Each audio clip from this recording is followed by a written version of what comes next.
बिस्मिल्लाहिर्रहमानिर्रहीम। Dear students, अस्सलाम वालेकुम।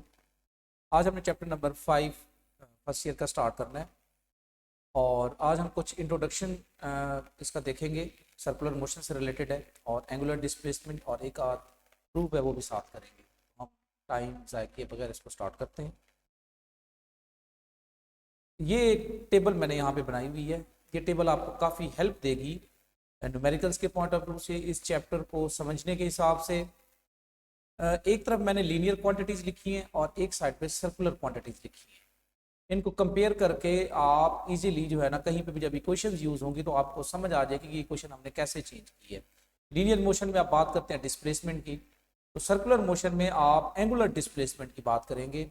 और एंगुलर डिस्प्लेसमेंट अगर आप टाइम इंटरवल शॉर्ट है तो उसके लिए हम थीटा यूज करते हैं। लीनियर मोशन में आप वेलोसिटी वो कैसे आती है, डिस्प्लेसमेंट ओवर टाइम वेलोसिटी देगी। यहाँ पे एंगुलर वेलोसिटी आ जाएगी, ठीक है। Angular velocity angular displacement divided by time, उसी तरीके से वही सेम है। इसका जो यूनिट है जो आपके पास एंगुलर डिस्प्लेसमेंट, उसको आप डिग्री में, रेवोल्यूशन में और रेडियन में मेजर करते हैं। उसका जो ऐसा यूनिट है वो रेडियन है। इसका मतलब क्या हुआ, अगर एंगुलर वेलोसिटी है तो यहाँ जैसे ये मीटर पर सेकेंड हो गया तो ये क्या बन जाएगा, डिग्री पर सेकेंड, रेवोल्यूशन पर सेकेंड या रेडियन पर सेकेंड।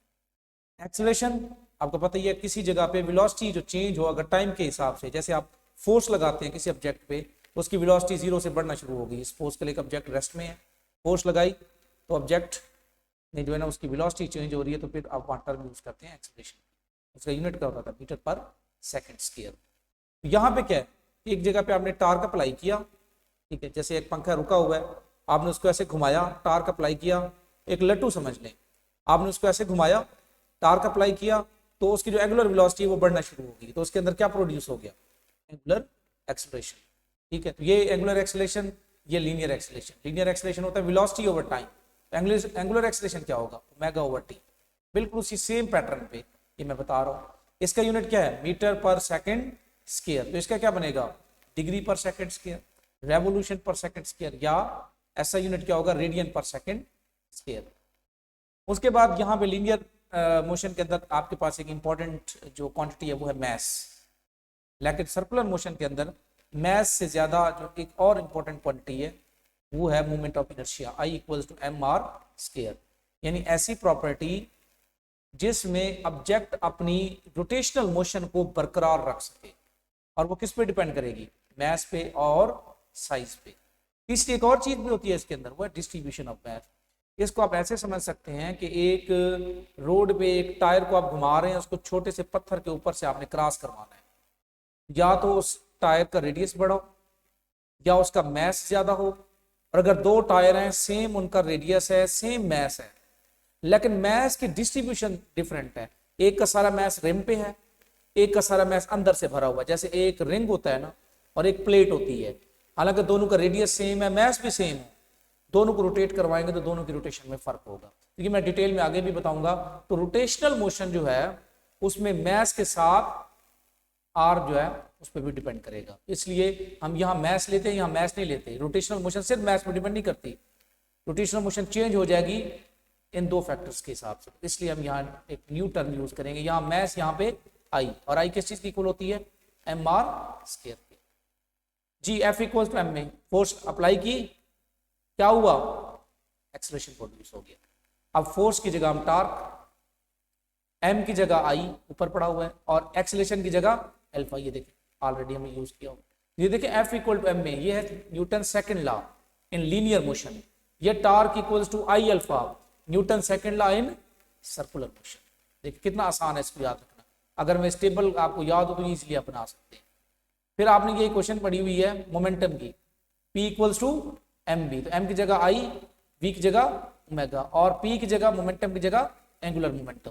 एंगुलर मोमेंटम क्या चीज होती है ये मैं बहुत डिटेल के साथ आपको करवाऊंगा, इसकी डिफरेंट एग्जांपल्स भी बताऊंगा। अभी आप ये देख लें कि p की जगह लीनियर मोमेंटम, ये क्या आ गया, एंगुलर मोमेंटम। मैस की जगह I, v की जगह ओमेगा। ये आपने ऑलरेडी किया हुआ है। देखिए यहाँ v है, यहाँ क्या है, ओमेगा। तो इसको चेंज करना बहुत आसान है। अब यहाँ पे देखें, यह है Newton second law in term of momentum, F equal to delta P over delta T। देखिए F की जगह हम क्या लिखते हैं, टार्क, मोमेंटम की जगह एंगुलर मोमेंटम। तो इक्वेशन क्या बन जाएगी, torque equal to delta L over delta T। Kinetic energy का फार्मूला 1/2 mv²। तो रोटेशनल काइनेटिक एनर्जी का क्या होगा, यानी आप एक जगह पे जो है ना एक टायर को घुमाते हैं, ठीक है, एक टायर को आप स्टैंड पे खड़ा करें साइकिल को और टायर को घुमाएं तो सिर्फ उसकी रोटेशनल काइनेटिक एनर्जी मौजूद है, ट्रांसलेशनल नहीं है, क्योंकि वो फासला तय नहीं कर रहा। अब आप उसके ऊपर बैठ जाएं और पेडल के साथ उसको घुमाएं, अब उसमें रोटेशनल भी है क्योंकि वो घूम भी रहा है और फासला भी तय कर रहा है। तो रोटेशनल काइनेटिक एनर्जी में क्या होगा, एम की जगह आई, वी की जगह ओमेगा, ये देखें वी की जगह ओमेगा और एम की जगह आई। इजीली ये क्वेश्चन याद रख सकते हैं। अब ये जो तीन इक्वेशंस हैं जो आप first equation of motion, second equation of motion और थर्ड इक्वेशन ऑफ मोशन, इनको कैसे चेंज करेंगे, इसमें ये इक्वेशंस बार बार यूज होंगी, तो आप इनको कैसे याद रखेंगे, ये देखें v की जगह मैं क्या लिखूंगा omega, V F omega F equals to omega I plus acceleration, linear acceleration की जगह एंगुलर एक्सेलरेशन क्या होता है, इधर से देखें, यहाँ ए यहाँ अल्फा, इक्वेशन क्या बन जाएगी omega F equal to omega I plus alpha T. मैंने कुछ भी चेंज नहीं किया, जो मैंने ऊपर टेबल में चीज याद की हुई है उसको मैंने यहाँ अप्लाई कर दिया। जी यहाँ है डिस्प्लेसमेंट डी, तो एस की जगह मैं क्या लूंगा, डी की जगह थीटा, ये देखें थीटा लिख दिया। वी की जगह मैं क्या लिखूंगा, वी की जगह मैं ओमेगा लिखूंगा और एक जगह अल्फा लिखूंगा, ये देखिए इक्वेशन खुद ब खुद बन गई। तो लीनियर इक्वेशन से आप सर्कुलर इक्वेशन बना सकते हैं, बहुत आसान। ये देखें 2a की जगह लीनियर एक्सेलरेशन की जगह एंगुलर एक्सेलरेशन क्या पुट करूंगा अल्फा, एस की जगह थीटा, वी की जगह ओमेगा, इधर देखें 2 alpha theta omega square F minus omega square I, ठीक है। तो ये देखें, ये आप इजीली ये 3 या 4 चीजें ऊपर वाली याद कर ले तो ये आगे वाली जो इक्वेशंस है ना, ये वाली जो टर्म्स है ये खुद ब खुद आपको याद हो जाए। ये इक्वेशन याद रखना मसला ही नहीं है, ये खुद ब खुद आप चेंज कर लेंगे। तो यहाँ पे आपको ये टेबल याद अगर कर ले, आगे कहीं भी इक्वेशन आएगी, क्योंकि चैप्टर 3 के अंदर आपने लीनियर इक्वेशन सारी पढ़ ली, सारी क्वांटिटीज पढ़ ली, उनसे आप खुद ब खुद सर्कुलर मोशन की इक्वेशंस और क्वांटिटीज के बारे में बता सकते हैं, ठीक है। तो ये आपने अच्छे तरीके से इनको याद करना है, ये टेबल खुद बनानी है और 1 बाय 1 इनको देखना है। अब हम अपने काम की तरफ बढ़ते हैं। Angular displacement, angle formed by an arc with the centre of a circle during circular motion of the body. ये देखिए यहाँ पॉइंट P1 पे एक ऑब्जेक्ट मौजूद है, ये हमारा रेफरेंस पॉइंट है, थोड़ी देर बाद वो कहाँ चला गया P2 पे। ये जो आर्क बन रही है ना, ये वाली आर्क, ये जो सेंटर पे एंगल बनाएगी, चले यहाँ से देख लेते हैं। यहाँ पे एक ऑब्जेक्ट मौजूद था, थोड़ी देर बाद ये पॉइंट P1 पे चला गया। जब वो पॉइंट P1 पे गया तो ये जो आर्क है ना, ये वाली ये कर्व, ये जो आर्क है इसने एक एंगल बनाया सेंटर पे, वो एंगल क्या है थीटा। इसी को आप क्या नाम देते हैं एंगुलर डिस्प्लेसमेंट का। कब, अब एंगुलर डिस्प्लेसमेंट एक वेक्टर क्वांटिटी है, अगर ये वेक्टर क्वांटिटी है तो वो तो स्ट्रेट लाइन में होती है, ये कर्व है।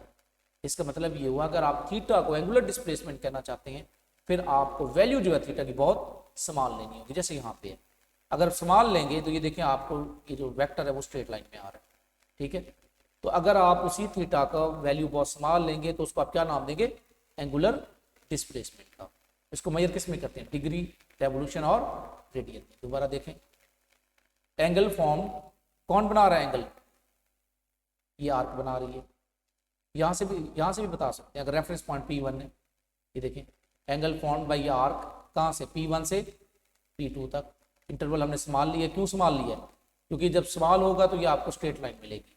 तो सेंटर पे जो एंगल बनेगा उसको आप क्या नाम देंगे एंगुलर डिस्प्लेसमेंट का। इसका फायदा क्या है कि जब ऑब्जेक्ट सर्कुलर मोशन में मूव करता है तो आप एंगुलर डिस्प्लेसमेंट से ये बताएंगे कि उसने टोटल पार्ट का कितना हिस्सा तय कर लिया। मसलन यहाँ से ये पूरा चक्कर अगर मुकम्मल करे तो ये 360 बनता है, इसके अगर मैं 4 हिस्से करूँ तो उसने यहाँ पे कितना हिस्सा तय कर लिया, एक हिस्सा, और ये कितना बन रहा है 90 डिग्री।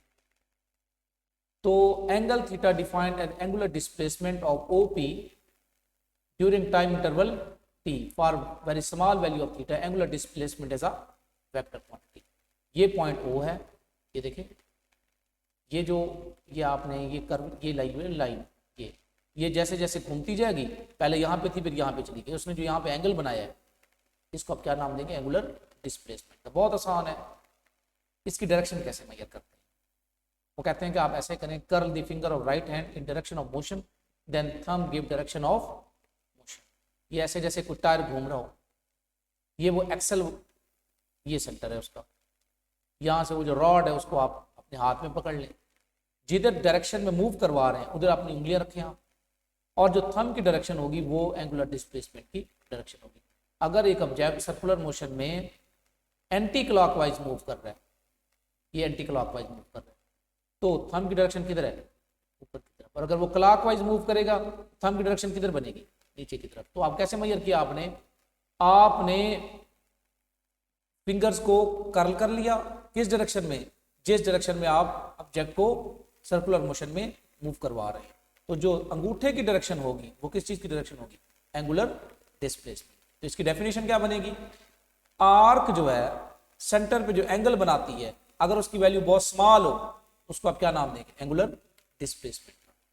और जिस डायरेक्शन में वो ऑब्जेक्ट सर्कल में मूव कर रहा है उस डायरेक्शन में आप उंगलियां रखें, तो जो थंब है वो किस चीज की डायरेक्शन देगा, एंगुलर डिस्प्लेसमेंट। तो इसकी डायरेक्शन भी आ गई और डेफिनेशन भी आ गई। इसके यूनिट 3 है, इसको डिग्री में भी मेजर कर सकते हैं, जैसे यहाँ 90 degree, 180 degree, 270 degree, 360 degree. Revolution में भी मेजर कर सकते हैं, यानी यहाँ से चला ये यहाँ पे वापस आ गया तो इसने कितना, एक चक्कर मुकम्मल कर लिया। और रेडियन में भी मेजर कर सकते हैं, ठीक है। तो इसकी ये 3 यूनिट्स हैं जो आपने याद रखना, ये इसका सही यूनिट है। ये प्रूव है कि एक रेडियन जो है वो 57.3 डिग्री की इक्वल होता है। Consider an arc length S of a circle with radius R and angle theta subtended at the centre. जैसे ये आर्क लेंथ है, यहाँ पे एंगल कितना बना रहा है, ये दोबारा भी वहां पे बना सकते हैं, थीटा, ये आर, और ये क्या हो गया हमारे पास एस, ये एस हो गया, ये आर है और ये क्या है, थीटा। ये देखिए थीटे का फार्मूला क्या होता है, arc length divided by radius, और थीटे को हम किस में मेजर कर रहे हैं, एसआई यूनिट में, तो इसका यूनिट क्या होगा, रेडियन। तो ये फार्मूला था theta equals to S over R. S और आर की रेशियो, एस बढ़ाएंगे इन दोनों की रेशियो आपको क्या देगी, थीटा देगी। अब एस यहाँ पे आप इसको पूरा चक्कर अगर मुकम्मल करवाएं तो जिसका मुहीत है, जिसको आप सरकमफ्रेंस कहते हैं, वो किस चीज की इक्वल होता है, 2 पाई आर के। एस की जगह उसकी वैल्यू पुट करें 2 पाई आर, आर से आर कैंसिल, तो थीटा किस चीज की इक्वल आ गया, 2 पाई रेडियन के। अगर पूरा चक्कर करवाते हैं आप तो थीटा रेडियन में किस चीज की इक्वल आ जाएगा, 2 पाई के। दोबारा सुनिए, अब आप बात करेंगे पूरे चक्कर की। अगर आप पूरा चक्कर करवाते हैं, ठीक है, तो फिर वैल्यू क्या आप लिखेंगे एस की, 2 पाई आर। यहां से थीटा किस चीज की इक्वल आ गया, 2 पाई रेडियन के। और अगर पूरा चक्कर आप करवाते हैं तो डिग्री कितनी बनती है, 360 डिग्री। तो थीटा जो है एक पूरे चक्कर के लिए उस डिग्री कितनी बनेगी, 360 डिग्री, और रेडियन में उसकी वैल्यू कितनी है, 2 पाई रेडियन। तो 2 पाई रेडियन किस चीज की इक्वल आ गया, 360 डिग्री के। 1 रेडियन किस चीज की इक्वल आ जाएगा, 360 डिग्री डिवाइडेड बाय 2 पाई। इसको सॉल्व करें तो 1 रेडियन किस चीज की इक्वल आ गया, 57.3 डिग्री। एक रेडियन 57.3 डिग्री। बहुत आसान है, ये वाला फार्मूला है, ये फार्मूला है। ये रेडियन जो लिखा हुआ है रेड, ये इसका यूनिट है। तो theta equals to S over R. इसमें एस क्या चीज होती है, ये जो आपका कर्व पाथ है आर्क, ये एस, ये रेडियस हो गया इसका आर, और यहाँ पे ये जो एंगल थीटा, यहाँ से इसको प्रूव कर लिया, बहुत आसान है। एंगुलर वेलोसिटी, इसकी डेफिनेशन हम पहले कर चुके हैं, rate of change of angular displacement is called angular velocity. जैसे आप लीनियर वेलोसिटी की बात करते हैं, rate of change of linear displacement equals to V, rate of change of angular displacement is called omega. तो जो एंगुलर डिस्प्लेसमेंट का unit होगा उसको टाइम के साथ नीचे लिखते हैं, रेडियन पर सेकंड, रेवोल्यूशन पर सेकंड या डिग्री पर सेकंड। एंगुलर वेलोसिटी को डिफाइन कर लिया आप। एंगुलर एक्सेलरेशन बहुत आसान है, आप लीनियर एक्सेलरेशन की डेफिनेशन क्या लिखते थे, rate of change of linear velocity equal to acceleration. यहां पे आप एंगुलर क्वांटिटीज आ गई हैं, rate of change of angular velocity equals to angular acceleration, units भी उसी तरह बन जाएंगे। और एवरेज वैल्यू कैसे लेते हैं, ठीक है, कि टोटल ओमेगा वेलोसिटी कितनी है ओमेगा, और टोटल टाइम कितना है। If the change in angular velocity not uniform we use average acceleration. Average का फार्मूला क्या होता है, total angular velocity divided by total time. आपको क्या मिलेगा, average acceleration, average angular acceleration. तो वही डेफिनेशन है, साथ लीनियर की जगह वहां एंगुलर लिख देंगे, वी की जगह ओमेगा लिख देंगे, अल्फा की जगह ए की जगह अल्फा लिख देंगे। तो वो सारी की सारी जो डेफिनेशंस हैं एक्सेलरेशन की, वो एंगुलर एक्सेलरेशन के लिए यूज हो जाएगी। तो ये मैं आपको टेबल में भी ऑलरेडी बता चुका हूँ, तो इसलिए आपके लिए बहुत आसान होगा ये बात। उसके साथ एक और प्रूव है, ए इक्वल्स टू आर अल्फा। ये भी इक्वेशन, ये वाली भी पूछी जा सकती है और ये भी। इन दो में क्या चीज मौजूद है, एक साइड पे लीनियर क्वांटिटी है, एक साइड पे एंगुलर क्वांटिटी है। एक साइड पे लीनियर क्वांटिटी है, एक साइड पे अगर आपसे सिर्फ ये प्रूफ पूछ लिया जाए v equal to R omega, फिर यहाँ तक करेंगे, और अगर ये पूछ लिया जाए तो यहाँ से शुरू करेंगे और एंड तक जाएंगे जी। Let a point p moves along a circle from point p1 to p2, cover a distance delta s along a circle in the time interval delta t। बहुत आसान है। इधर देखिए, एक ऑब्जेक्ट है जो मौजूद था p1 पे, इसका रेडियस था r और ये रेफरेंस पॉइंट है। यहाँ से यहाँ तक वो चला, पहले पॉइंट p1 तक उसने s फासला तय किया, उसका रेडियस था r और एंगल कितना बना रहा था, थीटा। ये है पहले की बात। अब वो p1 से गया है p2 तक, उसने ये जो कर्व पाथ ये वाला यूज किया, ये r वो कितनी है, डेल्टा s, और एंगल में जो चेंज आया वो कितना होगा, डेल्टा थीटा। यानी ऐसे समझ लें ये 40 था, ये यहाँ से यहाँ तक गया तो ये 41 हो गया, तो चेंज कितना आया 1 का, ये वाला। P1 से P2 तक जो उसने मूव किया उसमें दो चीजें चेंज हुई हैं। क्या रेडियस चेंज हुआ है, पहले भी r था बाद में भी r है, लेकिन एंगल चेंज हुआ है कितना, डेल्टा थीटा। आर्क चेंज हुए कितना, डेल्टा s। क्लियर होगी बात। आप इक्वेशन जो लिखते हैं ना s equal to R theta, अब चेंज किस में आएगा, डेल्टा s में, और थीटा में r के साथ अब डेल्टा नहीं लिखेंगे। देखिए r यहाँ पहले भी r था और बाद में भी क्या है r, यानी एक ऑब्जेक्ट है p कहाँ पे मौजूद था, p1 पे, मूव करके गया कहाँ तक, p2 तक। तो कौन कौन सी चीजें चेंज हुई, डेल्टा s और डेल्टा थीटा। तो ये इक्वेशन ऑलरेडी हमने की हुई है। नीचे दोनों साइड पे टाइम डिवाइड करते हैं। अगर डेल्टा टी बहुत स्मॉल हो, ये जो कर्व है आपकी, इसको आप डिस्प्लेसमेंट के तौर पे लेंगे।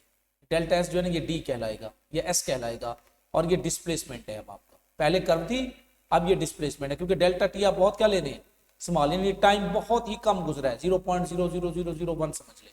ठीक है, तो आप इस चेंज को आप ऐसे समझ लें कि आप डेरिवेटिव में चलेंगे, डेल्टा टी अप्रोचेस टू 0, तो फिर ये कर्व की बजाय ये स्ट्रेट लाइन मिलेगी आपको यहाँ पे, अगर आप ये टाइम बहुत स्मॉल लेंगे।